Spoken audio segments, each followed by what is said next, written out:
She's a diamond. She's a diamond girl. She's a diamond. Diamond, diamond, diamond.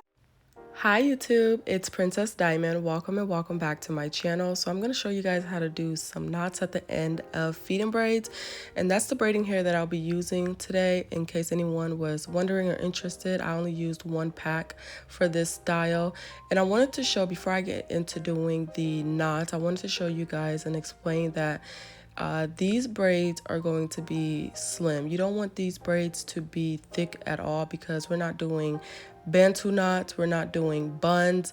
These are just going to be knots at the end. So again, you want to just make sure that the braiding hair, the pieces that you're adding are slim. You're keeping your braiding hair or your braids slim, so that way the braids at the end are not very chunky. My braids were probably about the thickness of my finger, and you guys will see that here in a little bit.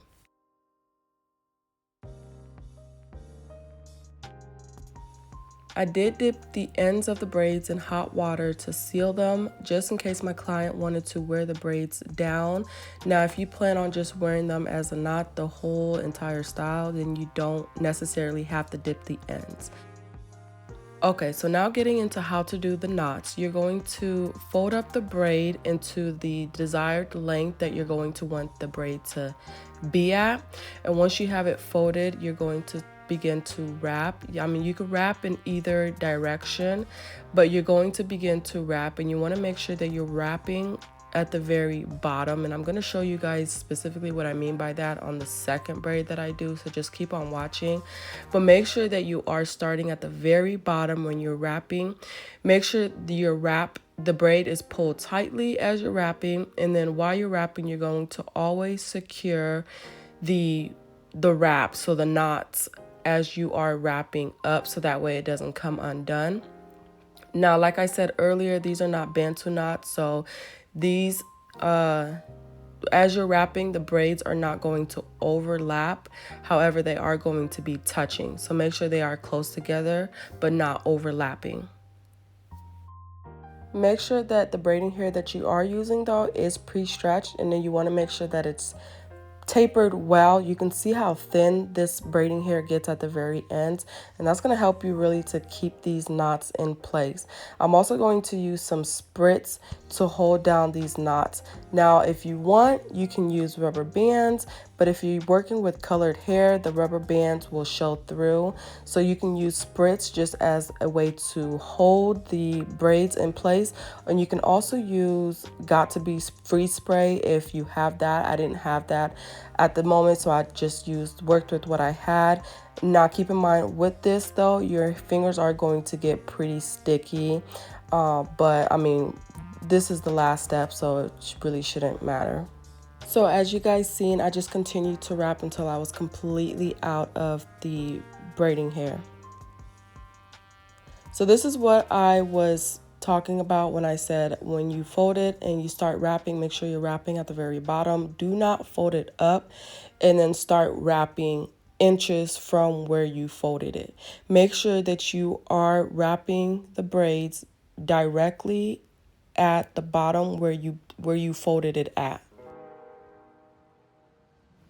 So I'm going to do this a few more times for you guys to see. This is a pretty simple process. I think the only thing that will maybe be a little difficult is making sure that you're starting to wrap it at the very bottom and then keeping the knots really tight. But just make sure that you are securing it by holding it with the with one hand while you're wrapping. With the other hand, just keep it very tight and secure.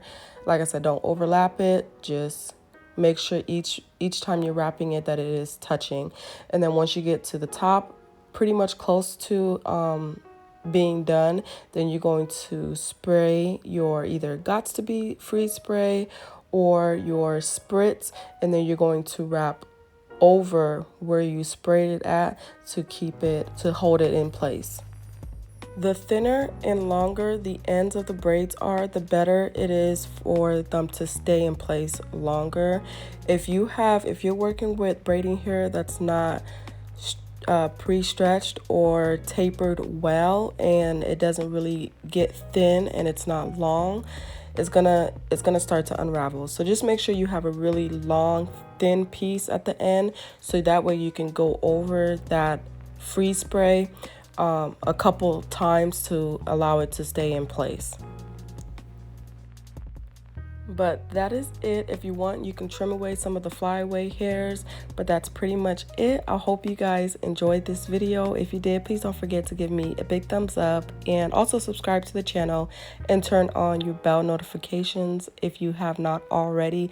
Let me know if there's some other hairstyles that you guys would like to see me do or like a tutorial on. I would be happy to put that out there for you guys. But I will talk to you guys in my next video. As always, I hope you guys be blessed, stay protected, and stay filled with love and peace. Bye, guys.